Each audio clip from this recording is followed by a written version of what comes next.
show prep, no solid plan. Stands a yarn, recants a tale. The esoteric approach won't fail. Tune in, it's time for Common Man. Common Man, Common Man. Charms the housewives like no one can. What'd you shoot? Where'd we play? Non-stop nonsense on deck today. Tune in, it's time for Common Man. Oh, boy. Why should anybody aspire to be a common man, an average man? Do you realize what it means to be average? That means you're the best of the lousiest, and the lousiest of the best. Now, if we demand more and more for producing less and less, while the have-not nations encourage and inspire and indeed require hard work and maximum effort, if we deify the common men while they encourage and reward the uncommon ones, well, the end result of such a lopsided race as that is too obvious to require elaboration. I mean, it's like, hello. Just keep battling. And just keep battling. And keep battling. We'll head to Buffalo, play on the road. I think the weather, of course, having spent a lot of time in Minnesota, I understand the weather pattern. Pick up the Calcutta Clipper, swings down, swings up. Lakefront influence and out. I think we'll probably have about 45-degree weather, so it will not be a typical October 31st in Buffalo. You know, sometimes when you practice, you'll set up chairs. You know, when you run through chairs just to show zones and stuff. The Viking defense looks like it's chairs. The Bears are who we thought they were. And that's why we took the damn field. Now, if you want to crown them, then crown their ass. But they are who we thought they were. And we let them off the hook. Okay, calm down.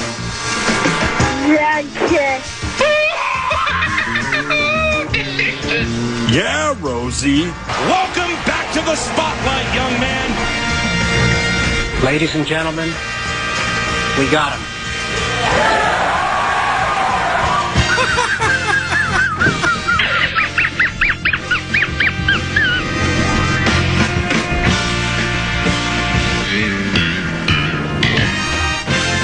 What up, Tennessee? What we've got here is failure to communicate. There may be skullduggery ahead. Is wearing women's underwear part of your turn-on? Yeah, baby. Do you believe in miracles? Yes! Yes, I do! Here we go. I'm a fraud. Yes, indeed you are. Round and round she goes. He's the clown from Brown. He's the fourth in the north. This is the common man, Dan Cole. Who knows what evil lurks in the hearts of men? Only shadow knows. That's old school radio. I think that was older school radio than old school radio, and that's old school radio. The drum begins in 5, actually. 3, but 5 sounds like more than 4. 2, 1. Greetings, good afternoon, and ack, and dak, act you and yours. I'm Common. He's 10 to be here till 3. I'm unprepared, uninformed, unprofessional, and unapologetic. If you're looking for poised, polished, and professional, look no further than 3 to 6:30, Big Ticket and JG, a Radio Dinosaur, La Brea Tarpich. So many different topics to get to. Not sure where to begin. Eagles side defensive tackle Jalen Clark, 4-year deal worth $160 million, $106 million guaranteed. The Viking front office busy just days before training camp begins. Will the Twins be buyers or sellers? Who will win World Cup 2030? And will LeBron ever make a decision? With those topics and more, where do we start? Only The shadow, or in this case, the Wheel of Topic knows.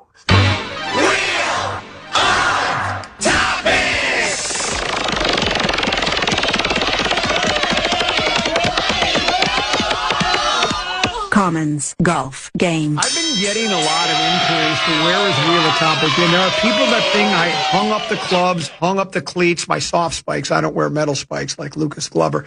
But that's not the case at all. It just hasn't been worthy of discussion. What did you shoot today? It wasn't worthy of discussion either today. I think I just picked up. I probably shot 86 or something. Where'd we play? Loggers Trail. Where'd you hit it on one? Pushed it right. No. Yes. No. Yeah, I did. I pushed it right. What'd you hit for your second? Second shot? A second shot. It's just okay. Then what? I made par on 10. The 5-iron might as well be a pitchfork. And then I made I made a par, a bogey on 11, a foundation hole that I wasn't supposed to make. Then I went 4 bogeys in a row, made a couple, and then it's just like every round I play this. What can go wrong will go wrong. I can have a great day going, and then something happens where I end up with. I look at the card and I go, "How did you make 2 doubles and 3 triples, or a triple and 4 doubles?" It just. Though I did hit balls for 45 minutes yesterday at the range in Tennessee, I believe you've heard, I've cried wolf before. You know how I've said I'm in that dark room and I'm looking for the light switch? I feel like I found the right wall where the light switch is. I'm about to, but it just hasn't happened yet. But I just wished I would have spent more time practicing all these years. This could be the call I've been waiting my entire life. Why is the Fish Wrap Factory East Side keep calling me? Trying to get you to resubscribe or something like that? Well, I've already subscribed. Here's what I subscribe to. Fish Side East, Fish Side West, Athletic, Time Magazine, U.S. News and World Report, Popular Mechanics, Popular Nuts and Bolts, and Lick My Whip. I subscribe to all those, so I don't know why they're bothering me. Maybe I haven't paid my bill. Did the date on your credit card expire? You have to re-update it. Out of gas, just my luck. No more credit. No, I got the wrong words. Out of gas, just my luck. 4-ball tires on my pickup truck. No more credit on my credit card. Tennessee for $10,000 if you can name the song and the artist. No idea. Ronnie Millsap. She keeps the home fires burning. I would never be able to get that. No, I knew you. Yeah. That's why I offered you $10,000. I could have offered you $100. You could offer me $1 billion. $1 billion. I would not well, yeah, but then if you hem and hawed long enough, and then someone would send you the answer, and you can go. I think there's something about that Ronnie Millsap concert I went to, and I always love that. Of course, I don't have $1 million to give you. I could scrounge up $10,000, but I have to go into my retirement account, and I'm not interested in doing that. So yeah, I'm still playing. People were worried about me. Matter of fact, a text message came in today, even before, and this isn't what inspired me. Now I lost my button bar. Hold on. This is not what inspired me to go in this direction with it. But this one said, "I wonder if Wheel of Topic misses me as much as I miss it." So somebody actually, and there are people out there that miss the Wheel of Topic. Then someone else sent this one. This is really good. This was at 12:02. Did hip cricket work the first time? Because they know I struggle with all of these technological wonders and advancements, and hip cricket worked right away this time. I've got hip cricket pretty much down to a. Well, I don't have it down to a science, but I think I've got it figured out. So here we are. The biggest news of the day. I think Tennessee. Now again, I don't know if you really like the idea I stole an idea for a T-shirt for the Common Man program. And I think I sent the story that I stumbled across and some ideas to Nick. He says he likes it. He says he loves it. And he's going to mock up he's going to go to the drawing board. He's going to mock one up and tell me what he thinks or ask me what I think of it. So I think I like it, quite frankly. It's hip. I do have some things I'd like to add to it now. Yes. Now that you've said it. Yeah. It's hip. Put some thought into it. It's hip now with it and wow. Like virtually unlistenable. Marconi is rolling over in his grave. What's the point? There's so many we could use, Tennessee. I'm sure you've come up with a half a dozen yourself. So it's a good idea. More on that later. I did see you sent me that. We were wondering aloud yesterday. As a matter of fact, this has been a topic that's arised, if that's the right word. We've discussed it. It's come up a couple of times, and we've talked about it. And I'm talking about will Harrison Smith retire or will he not? Retire. Will he retire? has his contract expired? But what we've seen here, Tenneby, unless you've sent me another update, and if what you just sent me moments ago from Alec Lewis has anything to do with this, cut me off at the pass. But it says the hashtag Vikings are signing safety linebacker Jamal Adams, 3-time Pro Bowl selection, who's made 87 career starts. You'll have to fill me in on the who, what, why, where, and when. I thought immediately when Deuce told me that yesterday, I actually heard it from Deuce. We thought, well, now we know Harrison Smith's retiring, but he does play linebacker as well. So it's not as though he's, I thought when at first it was safety, I thought, well, that answers it. Harrison's not coming back and we need some safety help. But maybe we'll save this for Peek at the Purple. Maybe you can give me a thumbnail sketch of what you know, if you know anything about Jamal Adams. And is this a plus? Is it a plus or a minus for the Purple? Many other topics to get to as well. But Peek at the Purple, other side of the break, 5:34, top of the hour. And then the legendary one, Mark Rosen, will join us right about 2 o'clock. This is the Common Man program along with Tenneby, right here on The Fan.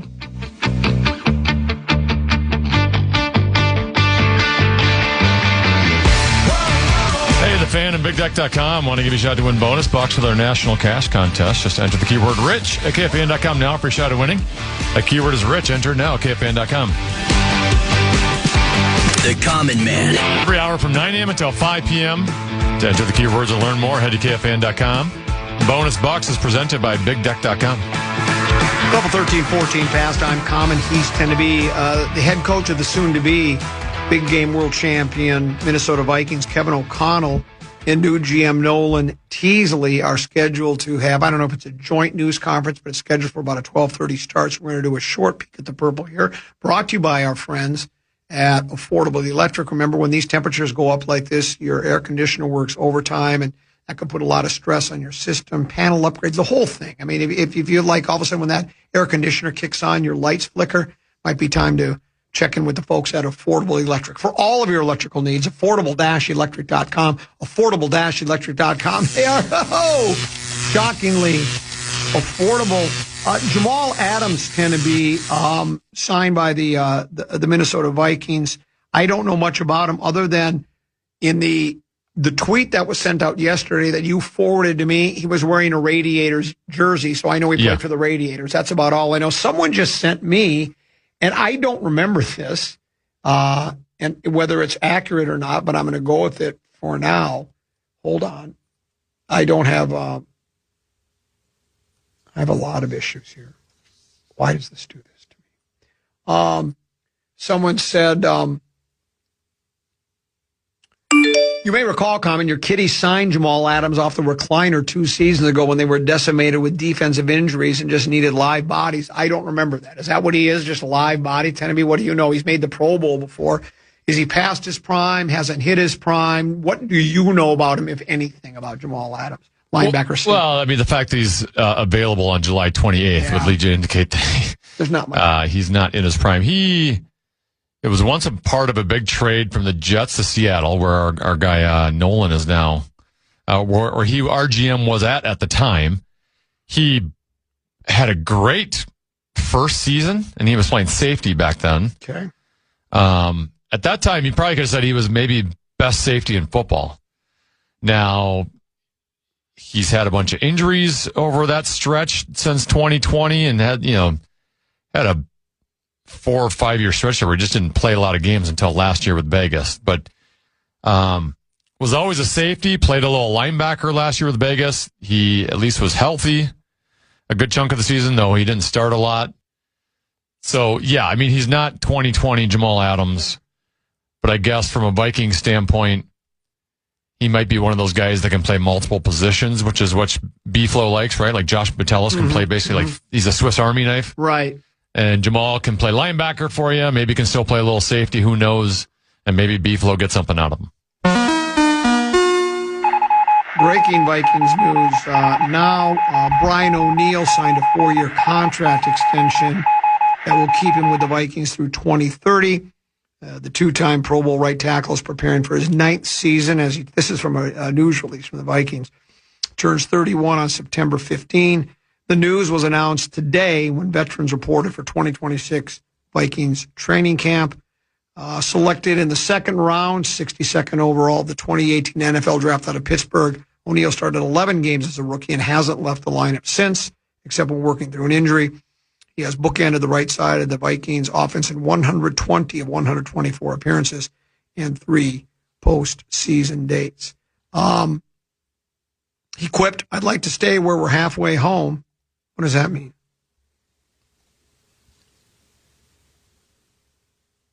I don't know. I don't get the quip, but anyways, he's there. So that's good news. But I tend to be, again, health is always, especially in football, it's great that he signed. He's a quality player. Signed through 2030 now, but, these guys get, especially on that offensive line, they can get beat up, as we've seen O'Neal and Darisaw and many, many others. But, yeah, it's good to have him, right? I mean, he's quality. You need a left tackle, you need a right tackle, and we've got them both. And, the question is how Darisaw, he was on a pitch count last year, in a self-imposed pitch count. I know there was some debate about that. I actually didn't mind it as much. I understand that, pulling yourself out of a game when we need you, or out of, but it's like, if a guy's got to understand his own limitations, his body's talking to him, and I'd rather have him. We've seen so many guys try to, we need you, and then they play, and then it gets worse. So we'll see, but we should have Darisaw back healthy and O'Neal. So I guess as we go to training camp, that's pretty good. We'll hear more. We haven't heard on the financials at all. No, I have not. And even when it says they'll keep him through 2030, NFL contracts can be kind of weird sometimes, where it might technically be through 2030, but we can get out of it. We can maybe get out of it by 2028 and not have a lot of money, against our cap. But who knows? There is a quote from O'Connell here, and my guess is, and I think this says, it's hard to express my gratitude, not for the player, but also the person. That's what he said back in December. He also said, an absolute pillar for our organization. He's quite honestly a guy that needs to be recognized more, not only what he's meant to our team, but the National Football League in general. We've had him on the air several times. We've had him 2 or 3 different times. He was our guest out at Toys for Tots out at Shields. And then we've also, I think, had him out at training camp as well. So he's been a friend of the show for a while. So it sounds like he got paid. He'll play. We should learn more about that when O'Connell and Teasley have their news conference, which is scheduled to begin in about 6-7 minutes from now. So we should probably break. Peek at the Purple, brought to you by our friends at Affordable Electric. For all of your electrical needs, affordable-electric.com. We'll go live to the new Winter Park TCO Performance Center after this. Oh, by the way, just saw from Schefter, 4-year, $96 million contract extension for Brian O'Neal. Yeah. Wow. That's good money. But you know what? I tell people this all the time. $96 million after taxes is more like $45 million. Then he's going to have to buy his mom a house, a car. He's going to spend, invest, save, flaunt. It's really only about $20 million. Oh, can he make that last? We'll break and come back with more here on the Common Man program on The Fan.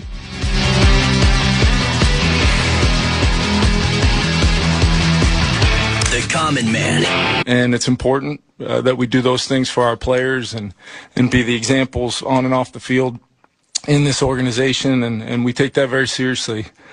Gerald understands that. He knows he fell short of those expectations, and he's taking full responsibility for what happened, and he understands the consequences, and that is already a process that's begun, and he knows he needs to make better decisions moving forward. He's a valued member of my staff. We're fortunate to bring him on, his experience with Flo, and he's done a great job on the grass since he arrived, and will continue to do so when he returns, and we're excited to get him back.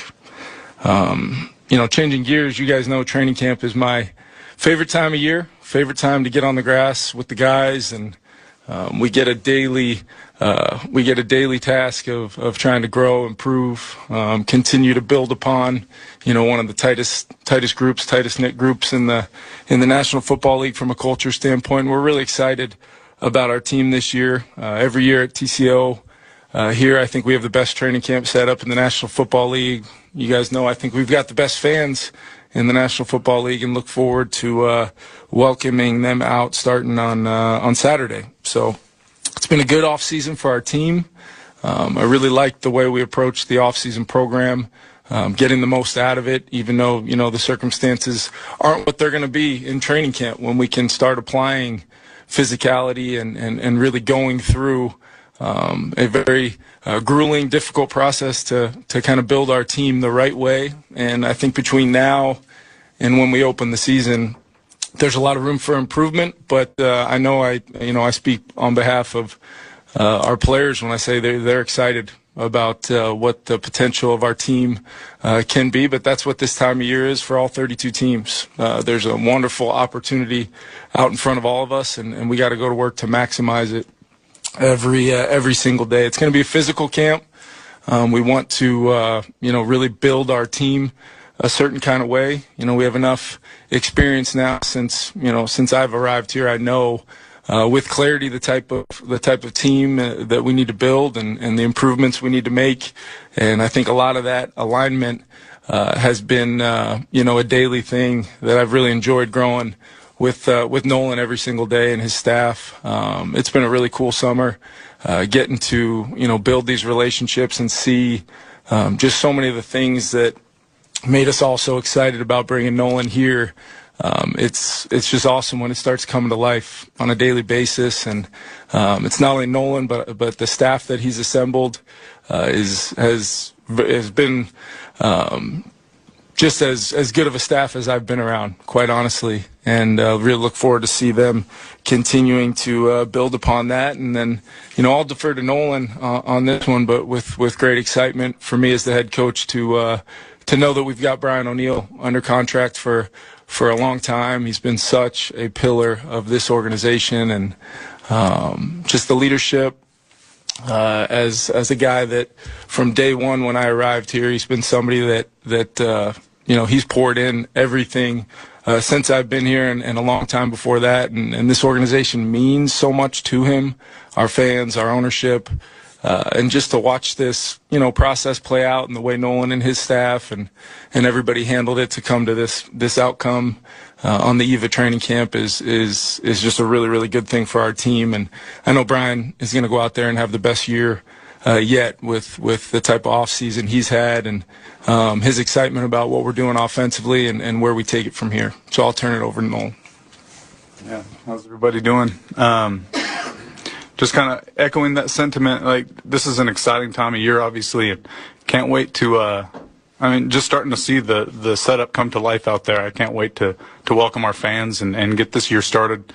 Again, exciting time of year as an opportunity to grow as a football team, to grow together as an operation, and just getting underway this summer. Again, KO kind of touched on it, but working together with this guy every day, it's become clear we're aligned in our vision, both in terms of where we are currently and as we embark on the 2026 season, but also where we're headed in the future and as we build this thing out. The connection between the coaching staff and personnel is already pretty apparent. We've seen it come to life with some of the recent acquisitions, the extension of Brian O'Neill. I'll talk about that a little bit more in depth, but just really, really, really excited about where we stand today and then where we're going in the future. And just to briefly, I haven't seen you guys since we added some members of the personnel staff, but Andrew Healy, Trent Kirshner, Tyler Hamblin, Ryan Pace, Azam Kapadia. They bring a wealth of experience, very complementary skill sets, and they've meshed really well with the talent that we already have in the building with Ryan Monens and Chiz and Mike Shaladen and Sam DeLuca, to name a couple. So to see everybody working together, building out process, being collaborative, being communicative, it just gives you assurance that we're headed in the right direction, and it's early in the year still. So, in terms of BO, working in Seattle, you're aware of what a great player he is, and then coming into the building, it's a privilege to kind of get to know the person, spending some time with him and understanding how well regarded he is within the building, consummate professional leader, and everybody just holds him in such high regard. It's a foundational piece, and we're really, really pleased that we're able to keep him here for a long time. I'd be remiss if I didn't thank Rob Brzezinski for leading that process. Emily Bates did a wonderful job, and obviously he's represented by Ryan Tolner and Rep 1. Those guys are professionals. Really good relationship between the Minnesota Vikings and them, and we'll look forward to building upon that. And with that, we'll open it up.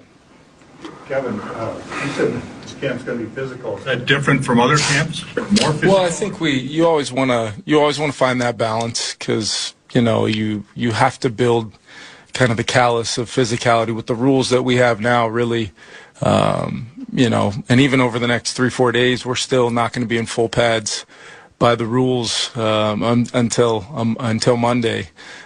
So really, you're looking at a pretty significant amount of time between the last time these guys were able to practice, with the physicality, specifically along the line of scrimmage. I mean, we're not tackling to the ground every day, but we want to make sure our team. It's been a process throughout the offseason, but also through the schematics of what we're doing on offense and defense. We want to build our team and the ability to play the way we want to play along the line of scrimmages. And then, obviously, both offense and defensively, our schemes are, layered and built on top of each other, but it still comes down to play style and physicality in so many aspects of this game, and we've got to find a way to practice it on a daily basis when we can, all with the mindset of knowing we need a fresh team, but a prepared team for the season. Is there any way you approach training camp differently now with 4 years under your belt than you might have in year one? Well, I just think there's requirements. It's really not as much time as I know, coaches were always, fighting for as much time as we can possibly have with the guys. But when you really look at it and you get with the sports science people and you really learn, to maximize the days, and they're not all the same, but they can still be maximized, and they still give you a chance to kind of own that day and make sure that you've kind of shown up and put everything you've got into it. That's coaches, that's players, that's our staff supporting the players. But just from a scheduling standpoint, what works the best? Always subject to change if circumstances, whether it's it's been pretty hot, as of late, or weather here or there that, could force us to maybe just have to adjust, because we want to maximize the preparation. But it's also really important to me to maximize the ability to be in front of fans and the energy that brings to practice this time of year. So I think the joint practices with Baltimore, you guys know how important I believe those are. How we handle the preseason games is one thing, but the build up to those 2 days, while also knowing that we've got to compete within, the Vikings versus Vikings world, and we hope that's a very competitive thing. Kevin, how do you anticipate managing the quarterbacks, especially in the first week or so of camp, in terms of first team, second team, whatever, but also just in terms of how you'll evaluate it? Yeah, I met with all those guys really on an individual basis over the last day or so, and really just want to be able to articulate the vision and the plan. I feel very good about our plan. Both Kyler and JJ will take reps with the first team. They'll also take reps with the second group, and I think that gives different layers to the evaluation as well. We want an elevator at the quarterback position, and in many ways doing that in this system is kind of a do-your-job mentality, which is, running the show, throwing completions, and just showing the ability to execute our offense with comfort. And that offense is an evolving thing, and we're excited about what this year's offense could look like. But we do want to, we want to be thorough. We want to be comprehensive with this, but at the same time, I think it's important when we feel good about a decision, as a group, and we're ready to move forward. It'll be good to do that, so we can prepare that player for the season, but also give our team and our players clarity of exactly the direction we're going, and then make sure that that whenever that happens, that's not the end all. I mean, we need to continuously chase improvement amongst our whole team, and there's other competitions that will go on, and it's going to be a competitive back end of our roster to make our team because of the depth that's been put together by Nolan and his staff. So there's a lot of layers to it, but in regards to those guys, that's how we'll handle it. Nolan, how will you sort of be involved in that situation? Will you, as a third party, kind of just viewing it from afar, or like will you be involved in the discussions of who's going to start? Just curious how you like envision your role in these types of situations. Yeah, just like anything, and as we've gone through the summer, we've actively talked about every decision that we've made, big or small, and this will be no different. When it's decision making time, I mean, ultimately you want to give your coaching staff that freedom to make that choice, but certainly I should have the ability to offer a different vantage point, and we'll discuss it actively. Yeah, and the only thing I would add is just the perspective.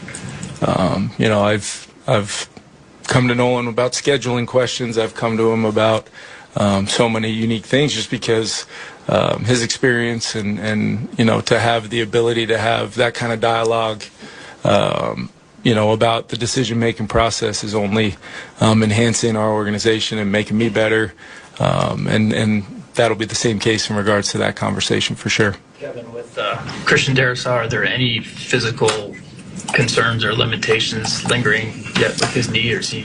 No, there's not. And the one thing I will say, and I always want to make sure, and I'll keep you guys updated as we go on, but we've got plans for all of our players, either players that are coming off injury, or in Christian's case, he's had a healthy offseason and he's really built up to a place where I know he's excited to get going. But throughout the training camp, can be a grind, and we want our players to experience that, but still take an individual aspect or individual approach, I should say, to how we best prepare those 53 plus guys to be ready to go, and we want to be smart about that. But I'm excited to get Christian going, and I know he's excited for this training camp. As far as the reps go, too, for the QBs in particular, are you going to, I think you talked about this in June, are you going to try to split them up first team by days as opposed to Kyler one series with the first team, JJ the next? Is that still the plan to have? It's a good question, and I think having gone through it, and Flo and I basically sit down, over the past month and kind of build out, what we need to accomplish for our team, and looking at that, it's probably not something that we'll do by the day. It's going to be more by certain periods. Maybe a guy's gotten a little bit more third down work, so then we'll make sure we kind of try to even it out. But I will say this, and I told the quarterbacks, we don't need to make this 50-50. It's going to be that way to start when we're on kind of the time crunch. But when we get into some longer practices, there's some move the ball periods. There's some periods where the amount of plays is unknown sometimes as you really start to get into what real football is. So there may be some where by the day it's going to be hard to really kind of quantify, okay, what exactly was it? Because as practices get going, it's not that exact science, but over the sequence of many days, or as many days as we hope to have before we make a decision, I know we'll be thorough. I know both guys will feel like they've got an opportunity to compete, and they both know, and everybody on our team knows we're going to do what's best to give us the best possible chance to be a really good football team this year. Was there a date in your mind, and I'm sure you won't share it with us, but is there a date in your mind where this has to be decided by to proceed to properly prepare the quarterback for the season? I think there's an ideal date based upon training camp to make sure we check a lot of boxes for our team, but also for not only that player but our entire offense. So yeah, there's absolutely a date in mind, and subject to what we think is best. If we feel like we can make the decision before that date, we will. If we feel like we need a little bit more time, we'll take it. And ultimately, a lot of work's been done to this point and been evaluated, both on the field, where we think guys are at from their understanding and comfort of our offense. And now we can apply it and really try to, push this thing to the point where I think it's going to enhance both players, and I think it's going to give us clarity on where we need to go for this year. I can't remember it right now. Can I ask you about the Ravens practice? I mean, you always have talked about how important that is, and you reiterate You reiterated that today. Is that a time when you would want to know who your starter is? I think, it's a critical point in camp for sure. It's our first chance to really, in a exhaustive amount of reps for that first group to really go against those guys. But we still have, complete full days, where we're getting both groups, the ones and twos work, situational work. But there's really a timeline in place that I don't want to say yes because we want this to be the right decision when that time comes. But ideally, we want to, Kevin, what I will tell you is we want to make sure that there is a comprehensive decision made, but the understanding that I'm well aware, having gone through training camps before as a player and a coach at that position, the time it takes to truly go into week one comfortable and ready to get off to a really good start. When you make that lines, every quarterback that's come through here has talked about how complex and complicated the scheme is. Where would you say Kyler's comfort level is, having gone through OTs and minicamp? Yeah, I think he's, I was really impressed with his ability in training camp to, we threw a lot at him, and, or in the offseason program, I should say. And now it's about, there's really not going to be a lot that he's hearing for the first time. That he's going to be hearing things that he's already practiced, or at least, maybe not at the full speed variety, but he's been in the huddle calling these plays. He's done a really nice job with that. Our offense is maybe different than what he's been accustomed to, but what I will say is we also want to make sure we're running an offense that's comfortable and something where a quarterback has a lot of confidence that they can go be the best versions of themselves in this offense. And there's no, there's a reason why, we make sure that there's always ability to make edits to the playbook and all within the understanding of the bigger picture of how we want to play. We want to run the football.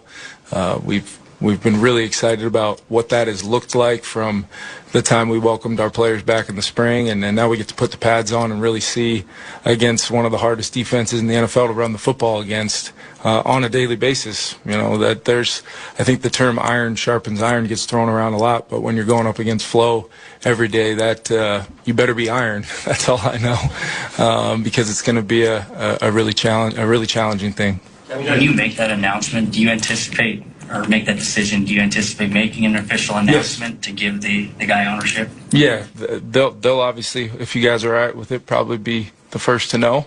But then, yeah, this is, and I hope, it's been as, apparent, as I've tried to make it.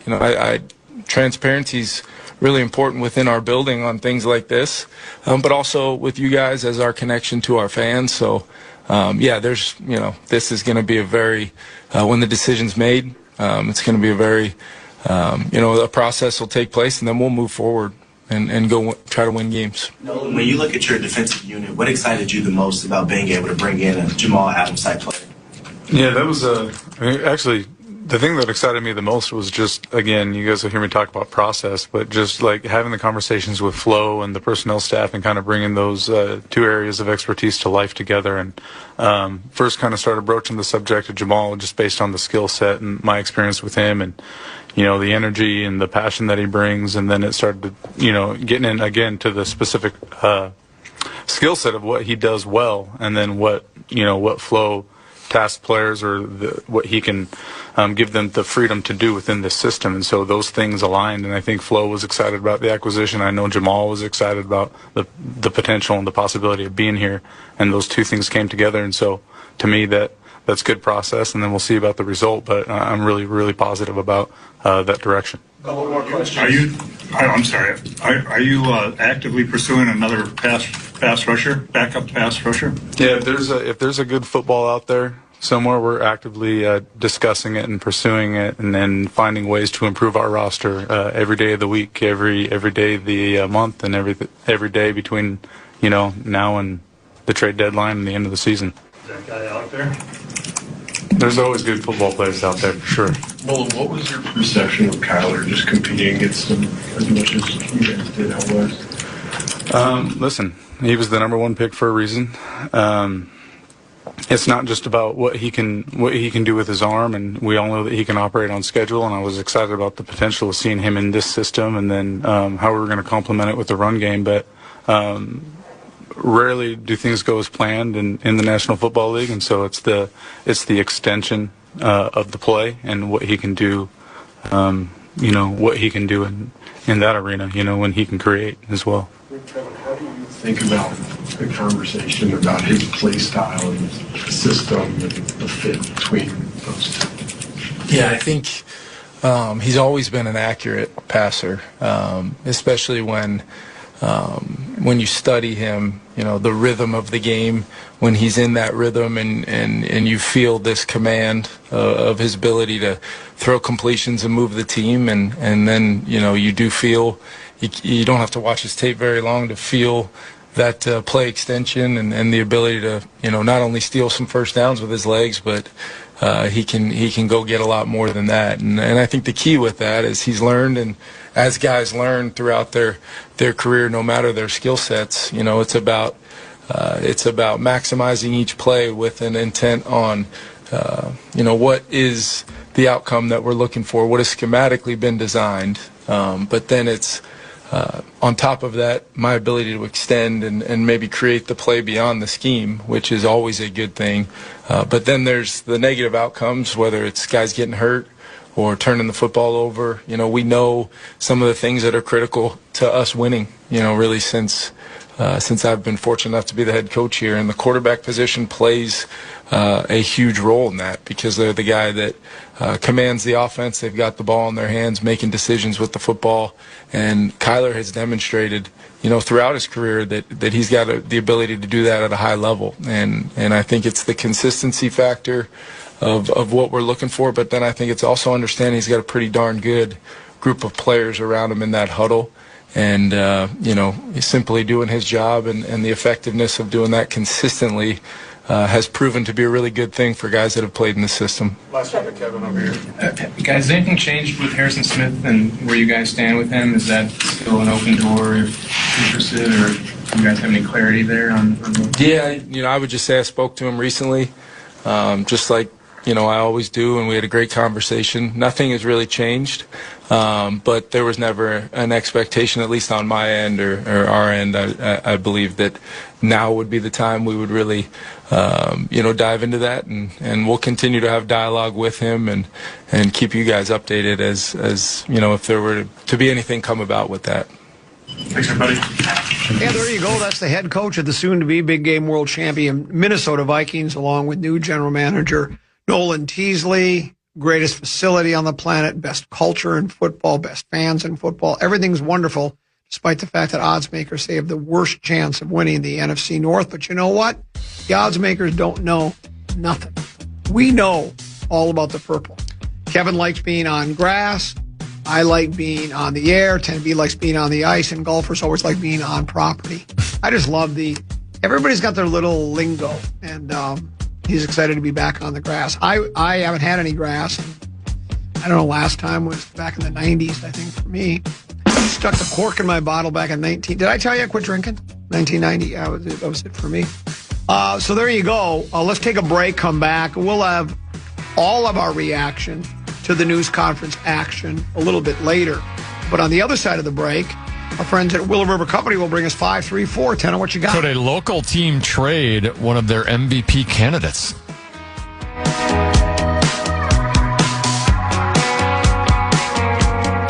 The Common Man. They are